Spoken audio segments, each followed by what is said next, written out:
People who've worked for scam call centers, did you know? And if you didn't stayed, why?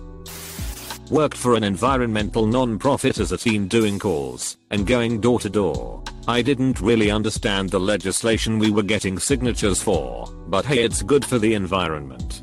A very nice hippie lady invited me in and explained that the non-profit I was working for was financed by the oil companies and was trying to backdoor a way to remove any liability for spills in the Gulf. I did some research and, sure enough, that was indeed the case.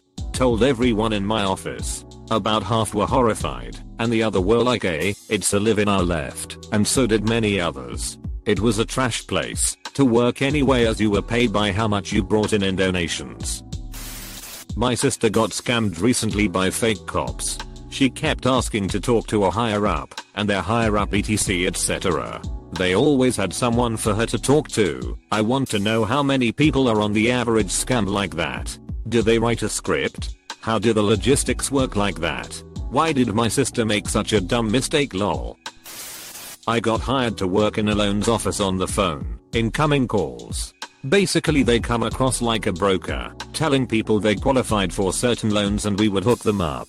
We would then send a text with identical links to apply for loans. Pretty much every text had the same links. We charged them for an on-service. They weren't approved for anything. I hated the idea of working there. I thought I'd just get through the training and consider my options. I was hired by an agency. Not the only time I was screwed over by an agency, who assured me that I'd easily make above the lower range of starting wages because I had call center experience. I'd also get to pick my shifts etc. All lies. Shocker. A place that scams customers also scams employees. /s. They refused to even show me a contract until I had worked for 2 days. I lasted 3 days and probably wouldn't have stayed so long, but me husband's cousin worked there and thought the place was ace. I sent a scathing resignation email to the agent and the employer. Got a job at a telemarketing place once. First day was told, if you are okay scamming people you can make a lot of money. After the intro class we were split into pairs and were told to listen into the experienced workers.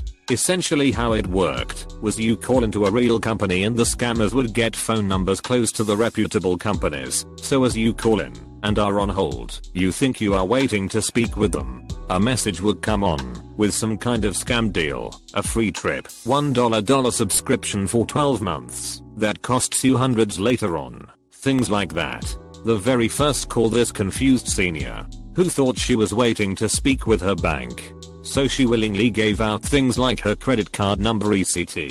By the time she clued in and realized it was a scam and asked us not to process the information, the rep hung up on her and was actually laughing. Needless to say, I hopped on a bus home after that to go back to the want ads. It wasn't a scam, but I needed a job in college, so I went to the job fair. First booth I approached was the alumni center, connected with the hiring manager, and got the job on the spot. Come to find out, we had to cold call alumni and ask for a gift to the university. The cherry on top was that I was assigned a list of numbers of alumni who had graduated in the 60s and 70s. Few calls ended with widows upset or crying I was asking for their deceased spouse. I lasted 2 weeks and no called no showed. Not my proudest moment, but needed out. Worked at one place when I was 19 or so that did public radio pledge renewals. Turned out the boss wasn't actually giving that money to anyone, just kept it. Bunch of suits and uniforms showed up and arrested him, shut the company down in the middle of the workday. No idea if he was ever convicted or what might have happened to him afterward. They know. I've called these callers out before.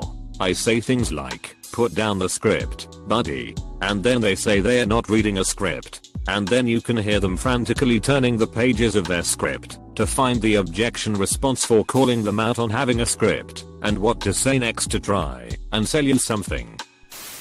For a while in Florida, go figure, I was selling back to the 50s concert tickets. This was to raise money for a police union, but we were told to start off every conversation with the Just Say No to Drugs program in schools for the kids. Total scam. The concert was all of these has-been acts and barely anybody showed. Only lasted a couple of months. You're desperate for a job. They call you, and it seems legit enough. You go through training and it's fun. The people in your training class are all pretty cool. The managers make you feel special. You think you might actually like this. Then it happens, you get on the phone. First real day of work, and after the 5th person hangs up you realize that you are one of those people. How did I not see this before? But your managers are behind you cheering you on, telling you not to lose steam, offering free lunches. You get conflicted. You know it's wrong. I worked there 2 days. The 3rd day I came to work, clocked in, looked around and just got up and left. Worked a call center in college. Lasted all of 2 hours. We were collecting for some state trooper support fund or something, and there was a manager circulating on the floor with his own manager's headset where he could come plug in and listen in on your calls. Dude was a tool. Total Colin Farrell's character from Horrible Bosses type. You know that guy's dark purple dress shirt with skinny black tie, chain wallet, bad goatee, starting to lose his hair at 25, drives a Sentra with an expensive stereo in it, and smells like clove cigarettes. That guy. Cut into a call where this elderly lady went from "sorry, I can't contribute anything this year" to "because I'm having surgery and blah blah." And Todd or Chad, or whatever his name was, is all bro. You just need to cut people like that off and get to the next call. Fuck him. I just realized that was not what I wanted to spend my time doing.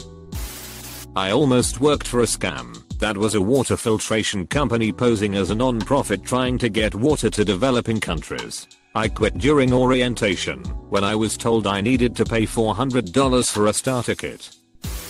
Had an interview for me. Went in, felt dodgy, went through into the guy's office. He's chatting away about the business fixing roofs and selling certain types, but you'll only answer incoming calls. As soon as he said that, I knew he was full of shit. The callers closest to the office I watched do callouts and "hi, I'm calling from blah script." I deliberately fluffed the interview from then on and left as fast as I could. I'd say they know. Yes. Next time you get one of those scam calls about your car's warranty, go ahead and push the button to be connected to a representative. Ask them so you know you're working for a scam company that is making unsolicited robocalls, right? Best you ever get is a sigh as they continue to read the script, if they don't just outright hang up on you. I worked for a call center for about a month that bugged people to donate to charities with very similar names to actual charities, but less than 1% of the pledge would actually go towards the charity. When I found this out, I felt anxious about it and left, basically ghosting on it. No manager or employee of any kind even so much as called once when I missed my next shift. I just stopped showing up and then never heard from anyone again. A few weeks later I got a call to my landline that I don't give out, asking if I wanted to come work for the exact same company. In my head I was like, do you guys even remember that I literally did work there and then just stopped showing up? Oh okay then. Definitely how a legitimate and not shady corporation would act. I worked for a company that sold coupon books for $20 a pop. They were signing up for a subscription that would charge them $30 per month after the first month if they didn't cancel. I always emphasize the cancellation part, but know that I duped lots of people out of money. I made good money for a college student, $14 an hour, plus commission, and I was one of the top sellers on my shift, so got quite a bit extra.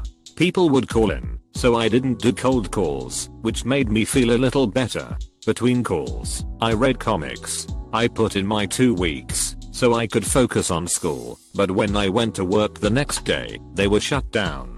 Everyone was crying in the parking lot, except me. We were all getting 2 weeks severance.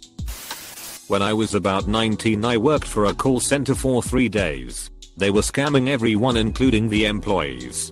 First, shifts were only 3 hours long, and you would be scheduled for 2 of those back to back, that is, 9 to 12 and 12:30 to 3:30. This is because, if you are scheduled for longer than that, you are 1. Legally entitled to break time. 2. If you are scheduled for longer than 3 hours and get cut, you have to be paid a minimum of 3 hours. The company would regularly cut you. If you weren't bringing in enough money, you were then expected to return for your next shift. I'm sure they screwed people's paychecks somehow, but I walked out in day 3 and abandoned my paycheck. I walked out because that was the day I learned where the money went. See, we weren't selling shit, we were raising money for breast cancer research. The key piece that led me to quit was when I learned that 0.1% of all donations went towards the actual research. The remaining 99.9%, well, it was lining pockets and funding other centers to scam people. I now only donate directly to a source, and even then only after vetting them.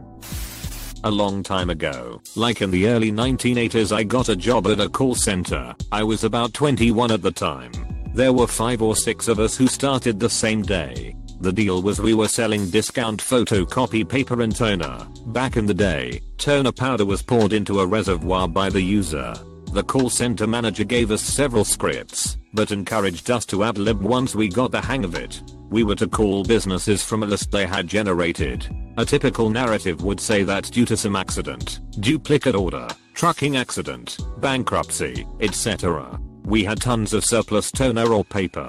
Whenever we first mentioned toner, we were told to say, you know, that black messy stuff you put in your copier, as kind of a folksy hook, and were to refer to Xerox, HP and Canon as the big 3. At this point, we were told and believed that the supplier bought bulk supplies from real accidents, bankruptcies and overstocked items. So basically the scripted narratives were mostly true. In truth, we were just an order placer for bulk wholesalers of supplies. There were no accidents, mistakes, or bankruptcies involved, but apparently these lies helped people believe they were getting a deal. The first day, I didn't do any live calls, just training, role-playing and practice with a sales trainer and instruction on how to process orders and record calls. Since the pay was 100% commission, this was unpaid work. The second day, only 2 of the new hires showed up. It started with a sales huddle, a rah-rah affair where we celebrated the previous day's numbers and top performers, and were given the key messages for the day/week, and told who was pushing paper vs toner. I was put on the toner team.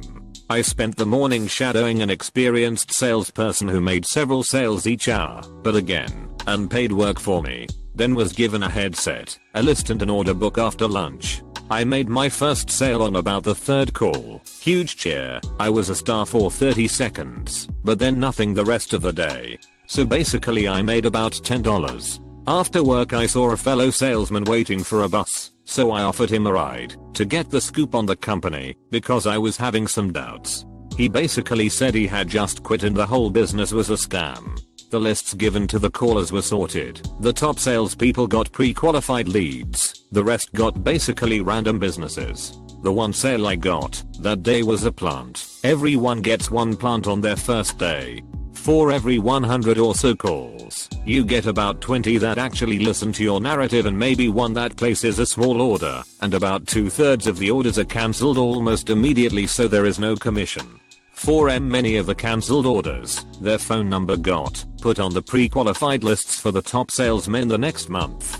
He also told me the whole overstock, trucking accident, bankruptcy thing was a big lie. We were just placing orders for a bulk supplier. The prices were cheap because the licensed suppliers had much bigger markups, but that message didn't sell as well. We also had a cheaper, inferior product that would often void the warranty of the manufacturers. 3rd day I didn't show up. If you don't know, sometimes people who are hearing impaired have these special phones that can caption any calls that come through. I used to be a captioning agent and was captioning a scam call. Now at that company we have to caption every single call, no matter the context. No exceptions. It was some Middle Eastern sounding guy pretending to call the police to frighten this elderly woman into giving him money. The woman was on the verge of crying, but that bastard would not let up.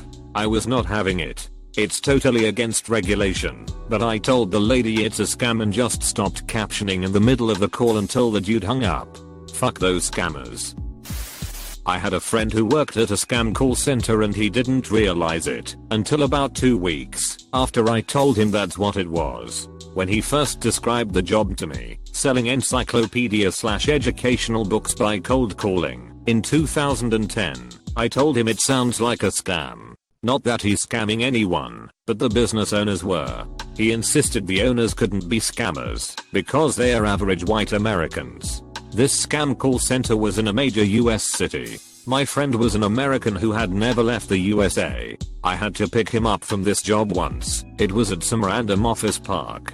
The owner and his wife were at the front desk, dressed like they were on a tropical vacation. We are nowhere near anywhere tropical. Heavily tanned, just looked very out of place and kind of sleazy. I got to see the work area, which was a fold up round table with a bunch of computers around it. The whole place looked like it could be packed up in a very short time, and looked very sloppy. After he got in the car I told him the place looks extremely shady, to please quit, before it gets raided or something, because while I can't be sure, the owners are probably doing something illegal. He finally quit about a week later.